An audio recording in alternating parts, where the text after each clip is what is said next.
త్వరలో జరగనున్న మున్సిపల్ ఎన్నికల వేళ తొర్రూరు మున్సిపాలిటీలో రాజకీయ సమీకరణాలు వేగంగా మారుతున్నాయి. అధికార కాంగ్రెస్ పార్టీకి గట్టి ఎదురుదెబ్బ తగిలింది. పాలకుర్తి నియోజకవర్గ కేంద్రమైన తొర్రూరులో పలువురు కీలక నాయకులు కాంగ్రెస్ ను వీడి బీఆర్ఎస్ పార్టీలో చేరారు.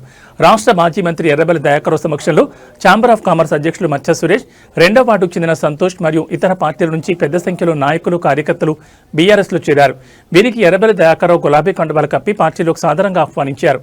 ఈ సందర్భంగా ఏర్పాటు చేసిన ముఖ్య కార్యకర్తల సమావేశంలో మాజీ మంత్రి ఎర్రబెల్లి మాట్లాడుతూ గత ప్రభుత్వ హయాంలో తొర్రూరు మున్సిపాలిటీని మోడల్ పట్టణంగా తీర్చిదిద్దామని, ఆ అభివృద్ధిని చూసే నాయకులు పార్టీలో చేరుతున్నారని అన్నారు. త్వరలో జరగబోయే మున్సిపల్ ఎన్నికల్లో బీఆర్ఎస్ అఖండ విజయం సాధిస్తుందని, తొర్రూరు గడ్డపై మరోసారి గులాబీ జెండాను ఎగురవేస్తామని ధీమా వ్యక్తం చేశారు. పార్టీ కార్యకర్తలు ప్రతి ఇంటికి వెళ్లి ప్రభుత్వం చేసిన అభివృద్ధిని వివరించాలని ఆయన దిశానిర్దేశం చేశారు. ఈ కార్యక్రమంలో నియోజకవర్గ ఇన్ఛార్జ్, స్థానిక పార్టీ ముఖ్య నాయకులు, అనుబంధ సంఘాల ప్రతినిధులు మరియు పెద్ద సంఖ్యలో కార్యకర్తలు పాల్గొన్నారు.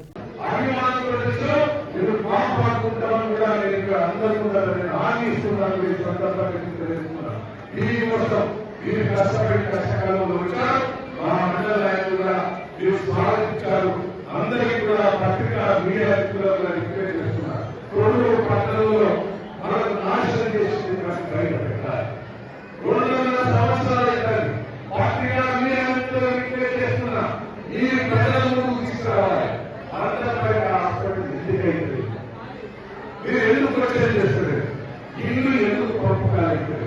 300 ఇల్లు ఎక్కడన్నా ఎక్కడ ఒకసారి చూడండి.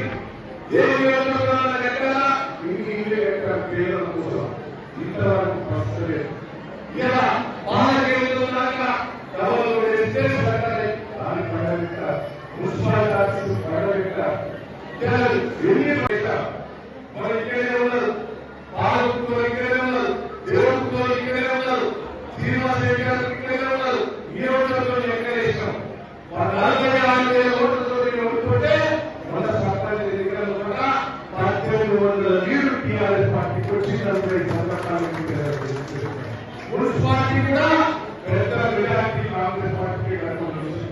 ఇప్పుడు చెప్తున్నా మన సర్వే చెప్తే 14 కౌన్సిలర్లు వస్తున్నాయి, 14 కౌన్సిలర్లు వస్తున్నాయి.